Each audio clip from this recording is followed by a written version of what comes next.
ప్రభునందు ప్రియులరా, ప్రభు అయిన యేసుక్రీస్తు నామమున మీ అందరికీ వందనాలు తెలియజేస్తూ ఉన్నాను. అలాగే ఈ సమయాన్ని ఇచ్చిన దేవాతి దేవునికి కూడా ప్రభు అయిన యేసుక్రీస్తు నామమున కృతజ్ఞతాస్తుతులు చెల్లిస్తూ ఉన్నాను. ప్రియులరా, బాగున్నారు కదా? బాగున్నారని ప్రభువుని స్తుతిస్తూ ఉన్నాను. మంచిది. ఈ సమయంలో మన దగ్గర ఉన్న దైవ గ్రంథంలో నుండి ఒక మాట మనము జ్ఞాపకం చేసుకుందాం. 2వ సమూయేలు గ్రంథం 3వ అధ్యాయము 1వ వచనం చదువుకుందాం. సౌలు కుటుంబీకులకును దావీదు కుటుంబీకులకును బహుకాలము యుద్ధము జరగగా దావీదు అంతకంతకు ప్రబలెను, సౌలు కుటుంబము అంతకంతకు నేరసిల్లెను అనే మాట మనం చూస్తూ ఉన్నాం. వీళ్ళరా, దేవుడు ఈ మాటలు మన వినికిడిలో దీవించునుగాక. ఈ రాత్రికాల సమయంలో మనం ఆలోచన చేసినట్లయితే సమూయేలు గ్రంథంలో ఇద్దరు వ్యక్తుల గురించి రాయబడినటువంటి ప్రస్తావన మనం చూస్తూ ఉన్నప్పుడు, ఒకటి సౌలు గురించి రాయబడింది, రెండవదిగా దావీదు గురించి రాయబడింది. సౌలు నేరసిల్లాడు లేదా పతనానికి వెళ్ళాడు అనే విషయాన్ని మనం చూస్తూ ఉన్నాం. దావీదు ప్రబలాడు అంటే వర్ధిల్లాడు అనే విషయాన్ని మనం చూస్తూ ఉంటాం. ఇద్దరు కూడా రాజులుగా ఉన్నారు, ఇద్దరు కూడా దేవుని ద్వారా ఏర్పరచబడిన వారుగా ఉన్నారు, ఇద్దరు కూడా 40 సంవత్సరాలు పరిపాలన చేసిన వారుగా ఉన్నారు, రాజుల యొక్క పాలనలో ముందుకు సాగిన వాళ్ళుగా ఉన్నారు. అయితే వీరిద్దరి మధ్య వ్యత్యాసం ఏంటి అంటే, ఒకరు దేవునికి ఇష్టలుగా ఉన్నారు, ఒకరికి దేవునికి అయిష్టలుగా ఉన్నారు. ఒకరు మంచి పాలన జరిగించారు, ఒకరు పాలనలో అవకతవకలు కనిపిస్తూ ఉన్నాయి. ఒకరు వర్ధిల్లారు, ఒకరు నీరసిల్లారు. ఏంటి ఈ యొక్క విధానానికి వ్యత్యాసము అని మనం చూస్తే కొన్ని విషయాలు దైవ గ్రంథంలో మనం చూద్దాం. మొట్టమొదటిగా సౌలు గురించి ప్రస్తావన మనం చూస్తూ ఉన్నప్పుడు, సౌలు బెన్యామీను గోత్రానికి చెందినవాడుగా కనబడుతున్నాడు. బెన్యామీను గోత్రానికి చెందినటువంటి కీషు కుమారుడు సౌలు అని మనం చూస్తూ ఉన్నాం. అలాగైతే ప్రియులారా, దేవుని దైవ గ్రంథంలో ఈ మాటలను మనం ఆలోచన చేస్తూ ఉన్నప్పుడు, ఈ సౌలు రాజుగా నియమించబడడానికి గల కారణం ఏంటంటే, అక్కడ ఉన్నటువంటి ఇశ్రాయేలు ప్రజలే అని చెప్పాలి. ఎందుకు ఇశ్రాయేలు ప్రజలు కారణమయ్యారు అంటే, అక్కడ ఇశ్రాయేలు ప్రజలు వృద్ధుడైనటువంటి సమూయేలుని చూస్తున్నారు, కానీ సమూయేలు ద్వారా వారిని నడిపిస్తున్న పరిపాలన చేస్తున్నటువంటి రాజులకు రాజు అయినటువంటి దేవుణ్ణి వారు గుర్తించలేకపోయారు. దేవుణ్ణి గుర్తించలేక సమూయేలు మమ్మలను నడిపిస్తున్నాడు, మాకు న్యాయం తీరుస్తున్నాడు అనుకొని సమూయేలు వృద్ధుడయ్యగా వాళ్ళు అంటున్నారు, అయ్యా నీవు వృద్ధుడు అయ్యావు కాబట్టి సకల జనులకు రాజు ఉన్నాడు, మాకు కూడా ఒక రాజు కావాలి, మాకు కూడా న్యాయం తీర్చాలి, కాబట్టి మాకు ఒక రాజును నియమించు అని చెప్పి సమూయేలుతో వారు మాట్లాడినటువంటి సందర్భం మనం 1 సమూయేలు గ్రంథం 8వ అధ్యాయం 5వ వచనంలో మనం చూస్తాం. 5వ వచనంలో మాట్లాడగా సమూయేలుకి అది ప్రతికూలంగా ఉంది అని రాయబడింది, అంటే అనుకూలంగా లేదు. ఎందుకంటే అప్పటి వరకు సమూయేలు చక్కగా వారి విషయాల్లో న్యాయం తీరుస్తూ చక్కగా వారిని నడిపిస్తున్నటువంటి దినాలవి. ఆ దినాల్లో వృద్ధుడయ్యేసరికి నేను వృద్ధుడయ్యానని నా ప్రజలు నన్ను తృణీకరిస్తున్నారు అని చెప్పి ఎంతో బాధపడ్డాడు. ప్రియులరా, ఈ దినాలు మనం ఆలోచన చేస్తూ ఉన్నప్పుడు సంఘాల్లో లేదంటే కుటుంబాల్లో నడిపిస్తున్నటువంటి పెద్దలను మనం ఎప్పుడు తృణీకరించకూడదు. వృద్ధాప్యంలోకి వచ్చారని, వయసు మళ్ళీపోయారని, లేదా వారి వల్ల కాదు అన్న ఆలోచన మనలో ఉండకూడదు. ఎందుకంటే దేవుడు వారి ద్వారా కూడా సంఘాన్ని నడిపిస్తాడు, కుటుంబాన్ని నడిపిస్తాడు, వారి ద్వారా కూడా దేవుడు గొప్ప కార్యాలను జరిగిస్తాడు. ఈ విషయాన్ని మనస్సును ఉంచుదాం. చాలామంది తృణీకరిస్తూ ఉంటారు, చాలామంది ప్రక్కన పెడతా ఉంటారు, కానీ దేవుడు వారి ద్వారా జరిగించే కార్యాలు వారి ద్వారా జరిగిస్తాడు. అంత మాత్రమే కాదు, వారు కాదు చేస్తున్నది, దేవుడే వారి పక్షా నుండి జరిగిస్తున్నాడు అనే విషయాన్ని మనం మనస్సును పెట్టాలని నేను మనవి చేస్తూ ఉన్నాను. ఈ మాటలు విన్నటువంటి సమూయేలు దేవుని యొద్ద ప్రార్థన చేయగా దేవుడు ఏమన్నాడంటే 7వ వచనంలో అంటాడు, అందుకు యెహోవా సమూయేలునకు సెలవిచ్చినదేమనగా, జనులు నీతో చెప్పిన మాటలన్నిటి ప్రకారము జరిగింపుము అన్నాడు. ఆ ప్రజలు నీతో ఏదైతే చెప్పారో, ఆ ప్రజలు ఏదైతే కోరుకున్నారో దాన్ని జరిగించు అని అన్నాడు. అవును ప్రియులరా, మనము అనేకమైన వాటిని కోరుకుంటూ ఉంటాం. అది మంచో చెడో మనకు తెలియదు, కానీ దేవునికి తెలుసు. కొన్నిసార్లు దేవుడు ఆలస్యం చేస్తాడు, కొన్నిసార్లు దాన్ని ఇవ్వకుండా ఆపుతాడు. మనం అనుకుంటాము అది వచ్చేంత వరకు పోరాటం చేస్తూ ఉంటాం, కావాలి కావాలి అని ప్రార్థన చేస్తూ ఉంటాం, ప్రయత్నం చేస్తూ ఉంటాం. కానీ అది దేవుడి చిత్తమో కాదో కూడా అర్థం చేసుకోవాలి. మనం అడగటం వల్ల దేవుడు మనవి ఆలకిస్తాడు, అందులో ఏ సమస్య లేదు. ఆలకించిన ప్రభువు మనకి ఇస్తాడు. ఇచ్చిన తర్వాత అది మనకు అనవసరమైంది అయితే ఏమవుతుంది, దానివల్ల కొన్ని శ్రమలు పాలవ్వాల్సినటువంటి పరిస్థితి వస్తుంది. అలాగూ ఇశ్రాయేలు ప్రజలు దేవుణ్ణి అడిగారు, దేవుడు వారికి ఇచ్చాడు. చెప్పినట్టు చేయమని చెప్పి వాళ్ళు ఎవరినైతే ఏర్పాటు చేసుకున్నారో, వాళ్ళు ఎవరినైతే కోరుకున్నారో అతన్ని సమూయేలు కనపరిచి 9వ అధ్యాయంలో 17వ వచనంలో మనం చూస్తాం. అక్కడ సౌలు సమూయేలునకు కనబడగానే, యెహోవా ఇతడే నేను నీతో చెప్పిన మనిషి, ఇదిగో ఇతడే నా జనులు ఏలునని అతనితో సెలవిచ్చెను అనే మాట మనం చూస్తాం. సౌలును అభిషేకిస్తున్నటువంటి ఆ సందర్భాన్ని 10వ అధ్యాయంలో మనం చూస్తాం. అప్పుడు సమూయేలు తైలపు గుడ్డి పట్టుకొని సౌలు తల మీద తైలం పోసి అతన్ని ముద్దు పెట్టుకొని, యెహోవా నిన్ను అభిషేకించి తన స్వాస్థ్యం మీద అధిపతిగా నియమించి ఉన్నాడు అని చెప్పాడు. దేవుని ద్వారా ప్రజల ద్వారా ఎన్నుకోబడి పరిపాలన చేస్తున్నటువంటి రాజు ప్రియులరా ఎందుకు నీరసిల్లాడు అంటే, తనలో ఉన్నటువంటి కొన్ని లోపాలను మనం చూద్దాం రండి. మొదటిగా మొదటి సమూయేలు గ్రంథం 15వ అధ్యాయం 11వ వచనంలో, సౌలు నన్ను అనుసరింపక వెనుక తీసిన ఆజ్ఞలను గైకొనపోయెను. దేవుణ్ణి అనుసరించకుండా, దేవుని ఆజ్ఞలను గైకొనకుండా జీవించిన వాడుగా కనబడుతున్నాడు. దేవుని ఆజ్ఞలను పెడచెవులు పెట్టాడు. దేవుని మాట వినల, దేవుని మాటను లెక్క చేయల. దేవుని మాట ప్రకారంగా ఏదైతే దేవుడు చెప్తున్నాడో దాన్ని చేయటానికి ఇష్టపడిన వాడు కాదండి. ఎందుకంటే ప్రియులరా, దేవుని మాట వినటం ఎంత శ్రేష్టం కదా. దేవుని మాట వినటం ఎంతో శ్రేష్టం. దేవుని లేఖనాలను మనం చూస్తూ ఉన్నాం. అందుకే దేవుని దైవ గ్రంథంలో ఒక మాట ఉంది. యెషయా గ్రంథం 1వ అధ్యాయంలో మనం చూస్తే, ఆకాశమా ఆలకించుము, భూమి చెవిగుము, నేను పిల్లలను పెంచి పెద్దవానిగా చేశాను, వారిని గొప్పవానిగా చేశాను, వారు నా మీద తిరుగుబాటు చేస్తున్నారు అంటున్నాడు. అంటే దేవుడు మన పట్ల ఒక మంచి ఉద్దేశాన్ని కలిగి మనలను సంరక్షిస్తూ పోషిస్తూ ఒక ఉన్నత స్థితిలో ఉంచడానికే ఇష్టపడేవాడు. కానీ ఎప్పుడు కూడా మనకి ఏదైనా కీడు కలిగించాలని, అపాయం కలిగించాలని, లేకుంటే మనల్ని ఇబ్బందులు గురి చేయాలనే ఉద్దేశం దేవుడికి ఎప్పుడు కూడా లేదు.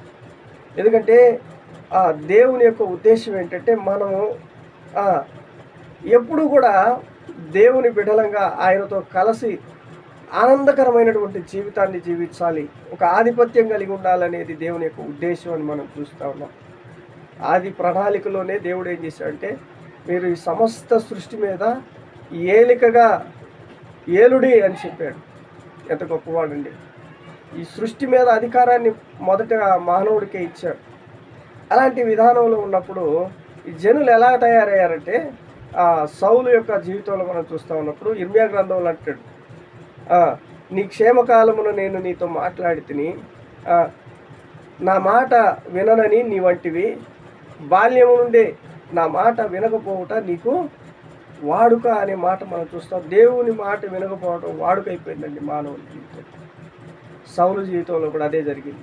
దేవుని మాటను పెడచెవిన పెట్టాడు, దేవుని మాటను త్రోసివేశాడు. దేవుని ఆజ్ఞ ప్రకారంగా జీవించడానికి ఇష్టపడకుండా దేవుని ఆజ్ఞలను త్రోసివేసిన వాడుగా ఉన్నాడు. నెంబర్ 1.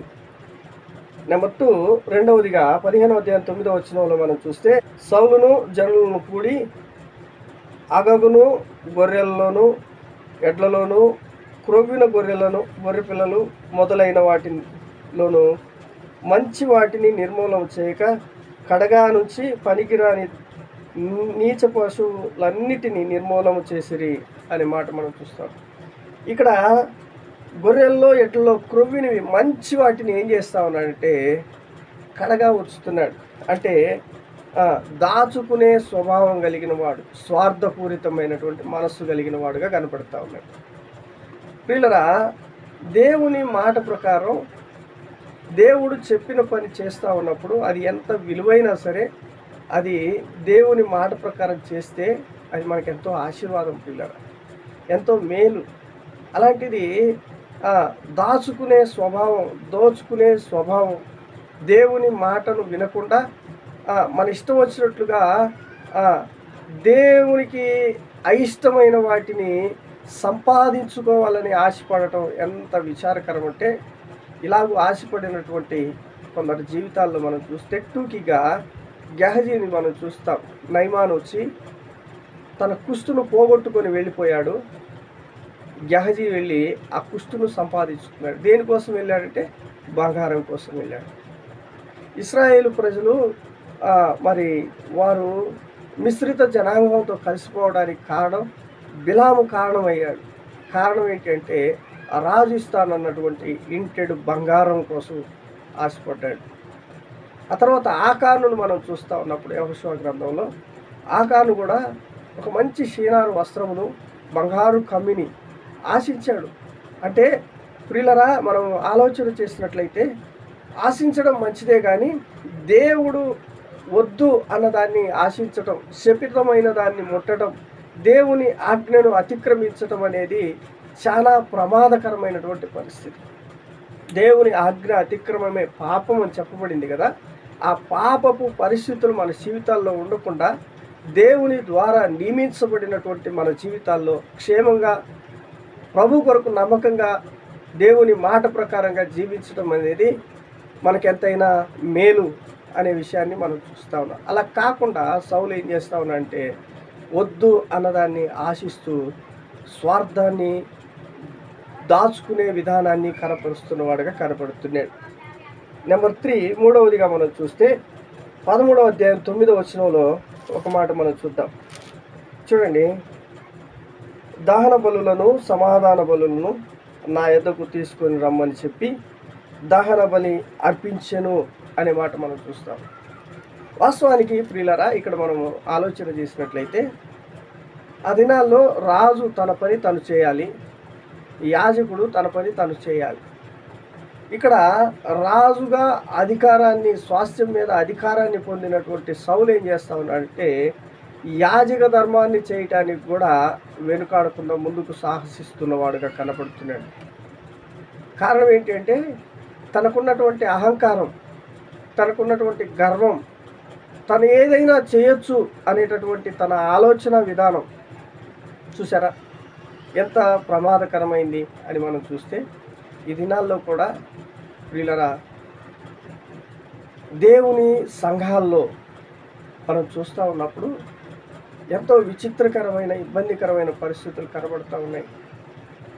ఈ మాట చెప్పడానికి కొంత విచారకరంగా ఉన్నప్పటికీ కూడా సంఘాల్లో ఉన్నటువంటి మరి సంఘ పెద్దలైనటువంటి వారు కదా, సేవకులు ఉండగానే సేవకుని పక్కన పెట్టి వారే పెత్తందారులుగా, ప్రభువులుగా ప్రవర్తిస్తున్నటువంటి దినాలు ఈ దినాల్లో మనం కోకొల్లలుగా మనం చూస్తూ ఉన్నాం. కారణం ఏంటంటే వాళ్ళకున్నటువంటి ధనము, వాళ్ళకున్నటువంటి పలుకుబడి, వాళ్ళకున్నటువంటి అధికారం, వాళ్ళకున్నటువంటి అండ. ఇది దేవుని వాక్యానుసారమైనటువంటి విధానమా కాదా అనే ఆలోచనతో వారికి పని లేదు. దేవుడు ఒక మనుషుని తన పని కొరకై ఏర్పాటు చేసుకుని సేవకునిగా నియమించినప్పుడు తన సేవలో ఆ సేవకుడు వాడబడటానికి ప్రోత్సహించాలి, ప్రయత్నించాలి, తన్ని పురికొల్పాలి. ఈ దినాల్లో అలాంటి దినాలు లేవు. ఈ దినాల్లో అలాంటి పరిస్థితులు లేవు. పరిచర్య చేస్తున్నాడు ఒక వ్యక్తి, దేవుని పనిలో బాగా ముందుకు వెళుతున్నాడు అంటే వాడిని ఆటంకపరిచే పరిస్థితులు ఎక్కువగా ఉన్నాయి. ప్రియులారా, వాస్తవం చెప్తున్నాను, ఆటంకపరుస్తున్నారు. వారిని ఆటంకపరిచి వారి మీద బురద జల్లుతున్నారు, నిందలు వేస్తున్నారు, ఎన్నో ఆటంకకరమైన పరిస్థితులు చేసి అసలు సేవకుడు సంఘంలో మాట్లాడకుండా నూర్చెడి ఎద్దుమూతికి చిక్కము కట్టకుడి అన్నట్టుగా, చిక్కము వేయకుడి అన్నట్టుగా చిక్కము వేసి కూర్చోబెడతా ఉన్నారు. అసలు సేవకుడికి సంఘంలో పనే లేదన్నట్టుగా, సేవకుడితో సంప్రదింపులు లేవు, సేవకుడు అంటే ఏముందిలే అన్నట్టుగా పక్కన త్రోసివేస్తూ ఉన్నారు.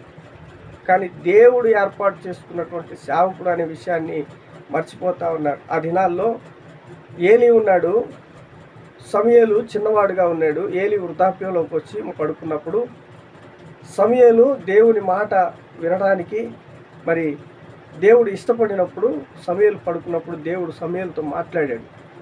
సీనియర్ మోస్ట్ అయినటువంటి సేవకుడు కదా, ఆయనతోనే మాట్లాడాలి, ఆయనే చెప్తాడు. కాదు, దేవుడు ఒక వ్యక్తిని ఏర్పాటు చేసుకున్నప్పుడు, దేవుడు ఒక వ్యక్తిని నియమించుకున్నప్పుడు తన ద్వారా జరిగించవలసినటువంటి పనిని, పరిచర్యను ఖచ్చితంగా జరిగిస్తాడు. దాన్ని మనం గుర్తించి మనము ప్రోత్సహించాలి. అలా జరగనప్పుడు దేవుని పనికి ఆటంకం కలుగుతుంది. మన ఆలోచన ప్రకారం, మన చిత్త ప్రకారం, మన ఇష్ట ప్రకారం ఈ లోకంలో జరగవచ్చు. కానీ ఒకానొక దినాన క్రీస్తు న్యాయపీఠం ఎదుట ఖచ్చితంగా దాని విషయంలో జవాబుదారీతనం కలిగి ఉండాల్సిన పరిస్థితి వస్తుంది అని మనం చూస్తూ ఉన్నాం. మరి ఒక మాట మనం జ్ఞాపకం చేసుకుంటే, చక్కని మాదిరి మనకు అపోస్తుల కార్యముల గ్రంథంలో ఒక మాట మనం చూస్తాం కదా.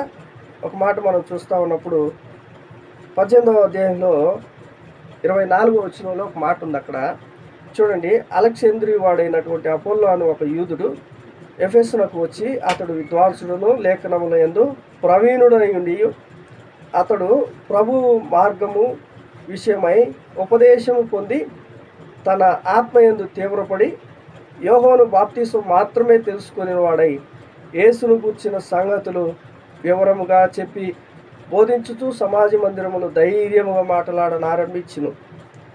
ప్రిస్కిల్లా అకులయ విని అతనిని చేర్చుకుని దేవుని మార్గము మరి పూర్తిగా అతనికి విషదపరిచి, ఆ తరువాత అతడు అకయకు పోదల్చినప్పుడు అతనిని చేర్చుకొనవలనని సహోదరులను ప్రోత్సాహపరుస్తూ అక్కడికి శిష్యులకు వ్రాసి అక్కడికి వచ్చి కృపచేత విశ్వసించిన వారికి చాలా సహాయము చేసెను అనే మాట మనం చూస్తున్నాం. ఇక్కడ అలెగ్జాంద్రు వాడైనటువంటి అపోల్లో అనేటటువంటి ఒక వ్యక్తి యోహాను బాప్తిసం మాత్రమే తెలుసుకున్నాడు. ఆ బాప్తిస్తాన్ని బట్టి ప్రభువుని గురించి కొన్ని విషయాలు అక్కడ బోధిస్తూ ఉన్నాడు. సమాజ మందిరం ధైర్యంగా బోధిస్తూ ఉన్నాడు. బోధిస్తూ ఉన్నప్పుడు అక్కడ ఏం జరుగుతూ ఉంది అంటే, అకుల్లా ప్రిస్కిల్లాలు అనేటటువంటి ఇద్దరు దంపతులు అక్కడ వింటూ ఉన్నారు. విన్నప్పుడు ఆ వ్యక్తిలో కొంత లోపం కనపడింది. క్రీస్తుని గురించి సరిగా ఉపదేశించలేనటువంటి పరిస్థితి వారికి కనబడిందేమో. వారు వెంటనే ఏం చేశారంటే, తన్ని అవమానపరచలా, అపహసించలా, తృణీకరించలా, లేకుంటే అతన్ని గద్దించి అతనితో విరోధం పెట్టుకోలా. ఏం చేశారంటే ఇంట చేర్చుకున్నారు. చక్కగా వారికి పరిచర్య చేశారు. పరిచర్య చేసి యేసుక్రీస్తు గురించి కొన్ని విషయాలు విశదంగా బోధించి వారిని ప్రక్క ప్రాంతానికి పంపించడానికి సిఫారసు చేశారు. ప్రియులరా, ఎంత చక్కని మాదిరి! ఇలాంటి మాదిరి ఈ దినాల్లో మరుగైపోయింది. కనుమరుగైపోయిందని చెప్పాలి, మరుగు కాదు, కనుమరుగైపోయింది. కనుమరుగైపోయినటువంటి పరిస్థితులు. ఒక మాదిరిని మనం కలిగి ఉన్నాం. ప్రియులరా, ప్రోత్సహిద్దాం, యవనస్తుల్ని ప్రోత్సహిద్దాం, యవనస్తుల్ని పరిచర్యలో వాడుకుందాం. దేవుని ద్వారా నియమించబడిన వారిని వాడుకుందాం. వారిలో లోపాలుంటే వారితో మాట్లాడదాం, చర్చిద్దాం, సరిచేద్దాం, సరైనటువంటి విధానంలో నడిపిద్దాం. దేవుని కొరకు ఆత్మలను సంపాదించే పనిలో పాలిభాగస్తులం అవుదాం. ఇది గొప్ప పరిచర్య. ప్రార్థనాపూర్వకమైనటువంటి విధి విధానాలతో సంఘములో ఐక్యతతో మనము దేవుని పనిలో ముందుకు సాగడం అనేది ఎంత గొప్ప విషయం అండి. అలాంటి విషయాలు ఈ దినాల్లో కనబడట్లేదు. ఆధిపత్య పోరులతో, అధికార దాహంతో సౌలు నేనేదైనా చేయగలను అన్నట్టుగా, సంఘము నాది మాది అన్నట్టుగా ఈ దినాల్లో పోరాటం చేస్తున్న వాళ్ళు ఉన్నారు. అధికారంతో ప్రభువులుగా ప్రవర్తిస్తున్న వారు కూడా ఉన్నారు. ప్రియులరా, అలాంటి పని మంచిది కాదు అని దేవుని దైవగ్రంథంలో మనం చూస్తూ ఉన్నప్పుడు సౌలు పతనానికి కారణాల్లో ఒకటి ఏంటంటే, తన అధికారాన్ని ఇతర విషయాల్లో కూడా కనపరచటమే.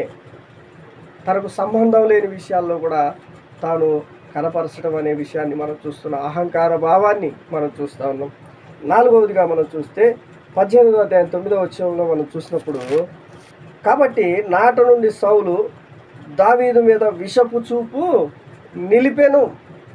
చూసారా, దావీదు మీద విషపు చూపు నిలిపాడు. ఎంత విచారకరమైన పరిస్థితి అండి. ఏం చేశాడండి దావీదు ఏం చేశాడు? ఫిలిష్తీయులు వారు యుద్ధానికి వచ్చి ఇశ్రాయేలు మీద తిరుగుబాటు చేస్తూ ఉంటే అందులో నుండి గొల్యాత్ అనేటటువంటి ఒక వ్యక్తి, భయంకరమైనటువంటి వ్యక్తి వారి మీదకు వచ్చి నన్ను ఒక్కడినే జయించండి, మీ రాజ్యాన్ని మీకు ఇస్తానని చెప్పి సవాలు విసురుతూ దేవుణ్ణి దూషిస్తూ అవమానిస్తూ తిరుగుబాటు చేస్తూ ఉన్నప్పుడు వీళ్ళందరూ ఏం చేస్తారంటే దాక్కుని ఉన్నారు, భయపడి ఏవేవో బహుమానాలు ప్రకటిస్తూ ఉన్నారు, ఎవరు వస్తారా, ఎవరు యుద్ధానికి పోతారా అన్నట్టుగా. అలాంటి సమయంలో బాలుడై ఉండి కూడా దేవుని విషయంలో రోషం కలిగిన వాడై ఉండి గొల్యాతును ఎదిరించడానికి దేవుని పక్షాన నిలబడి వాడి తల తెగనరికి ఇశ్రాయేలు ప్రజల్లో నిందను తొలగించి గొప్ప విజయాన్ని సమకూర్చి వస్తూ ఉండగా ఇశ్రాయేలు ప్రజలు పాడారు.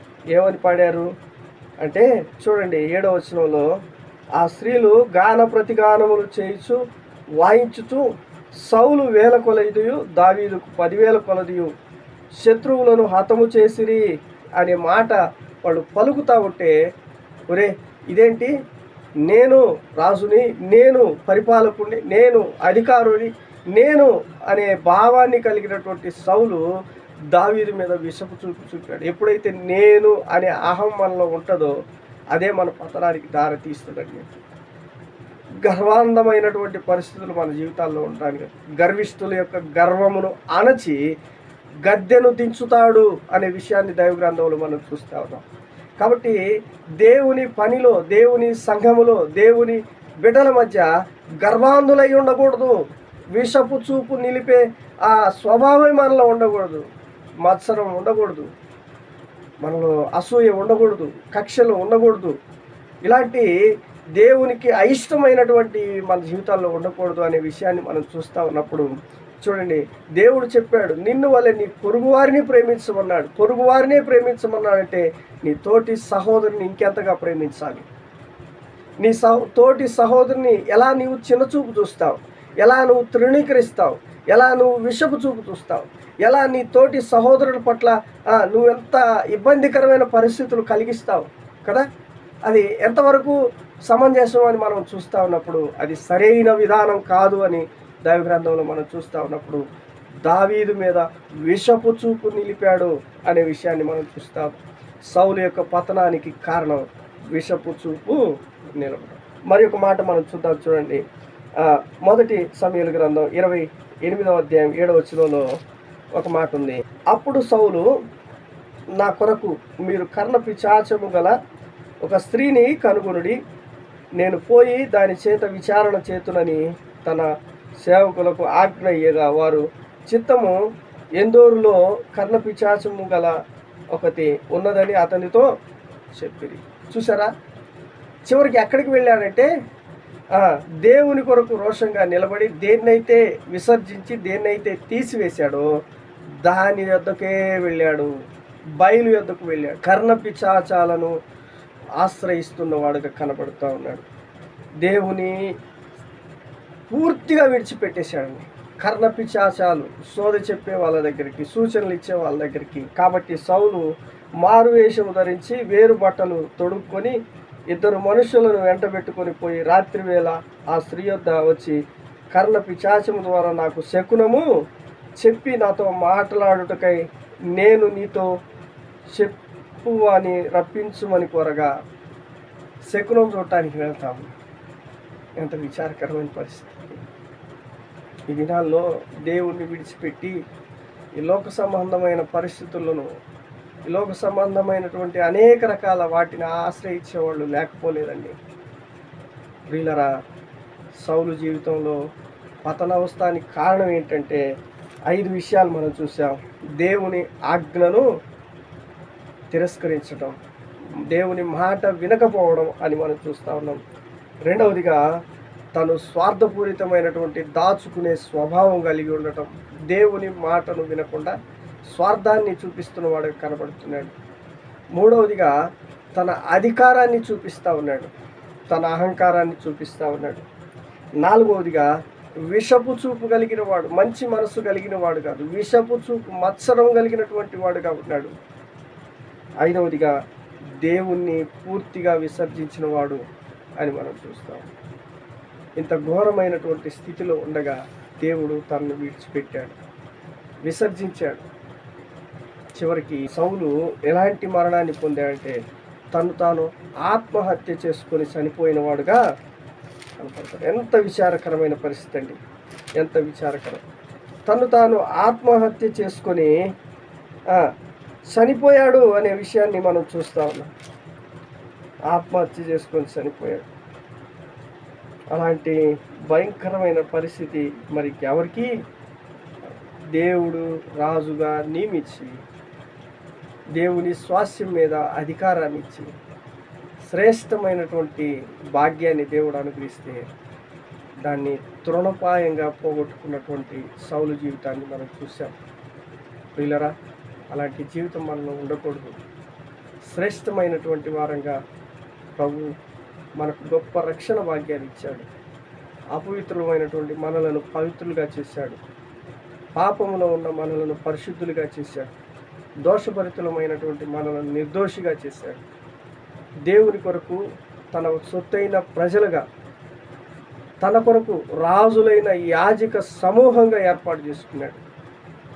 ఆ ఏర్పాటులో ఉన్నటువంటి మనం పిల్లరా దేవునికి నమ్మకంగా దేవుని కొరకు ముందుకు సాగుతూ ఉన్నట్లయితే దేవుడు మన విషయంలో ఆనందించేవాడుగా ఉన్నాడు, మనల్ని ఆశీర్వదించేవాడుగా ఉన్నాడు, మనల్ని ఇంకా ఉన్నత స్థితిలోనికి, అమూల్యమైనటువంటి వృద్ధిలోనికి నడిపించేవాడుగా ఉన్నాడు. ఇలాంటి గొప్ప స్థితిని మనం పొందుకొని దేవుని కొరకు ముందుకు సాగాలని లేఖనాల ద్వారా మనం చూస్తూ ఉన్నాం. సౌలు యొక్క పతనానికి కారణం తను కలిగి ఉన్నటువంటి కొన్ని లక్షణాలు, కొన్ని గుణగణాలు, కొన్ని ఆలోచన విధానాలు ఇప్పుడు మనం చూసాం. అయితే దావీదు వర్ధిల్లడానికి, ప్రబలడానికి గల కారణాలు ఏంటి అనేది నెక్స్ట్ వీడియోలో మనం చూద్దాం. పార్ట్ 2లో దావీదు ప్రబలటానికి గల కారణం ఏంటి అనే విషయాన్ని మనం ధ్యానం చేద్దాం. దయచేసి ఈ ఛానల్ని సబ్స్క్రైబ్ చేయండి, లైక్ చేయండి, షేర్ చేయండి. God bless you. దేవుడి మాటలు మన వినికిడిలో దీవించుగాక. అందరికీ వందనాలు.